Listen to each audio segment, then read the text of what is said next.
अब रुख करते हैं डिस्ट्रिक्ट उमरकोट का, जहां एबीसी न्यूज के डिस्ट्रिक्ट रिपोर्टर गुलशेर अली की रिपोर्ट के मुताबिक फंक्शनल मुस्लिम लीग के जनरल कौंसल मलिक हसन ने अपने ऑफिस में सहाफियों से गुफ्तगू करते हुए कहा कि चंद रोज कबल गरीबाबाद मोहल्ला का बिजली ट्रांसफार्मर खराब हो गया था, जिसकी दुरुस्ती के लिए अहलियान मोहल्ला और मखीर हजरात के तामुन से चंदा वगैरह किया गया। इसी सिलसिला में फंक्शनल लीग के सूबाई सीनियर नायब सदर फकीर हाजी खिजर खयात मंगरियों से भी रब्ता किया तो उन्होंने कहा कि ट्रांसफार्मर बनवाएं, अदायगी भी मैं खुद करूंगा।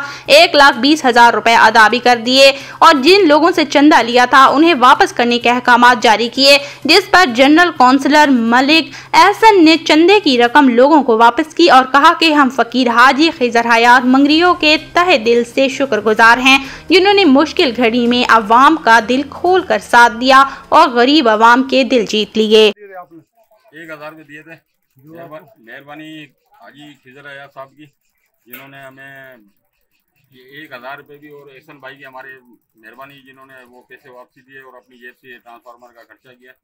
अल्लाह ताला इनके रिज़्क़ में, कारोबार में और औलाद में बरकत अता फरमाए। मेहरबानी। 5 आपसे एहसन लेके गया था, खिजर साहब ने आपके वापस कर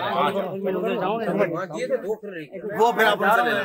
आप बता दो इसमें एहसन आपसे पहले 5,000 ले गया था, उसके बाद में 2,000 ले गया। कौन लेके गया था? 2,000 ये है अफजल, ये ना कमानी आमिर ये देंगे, वो देंगे आपको। एहसन 5,000 लेके गया था खिजर साहब ने, 5 लिखे हुए हैं, 5 आपको दे रहे हैं। उसके बाद में 2,000 हाँ, वो आप फिर उनसे रब्ता कर लेना।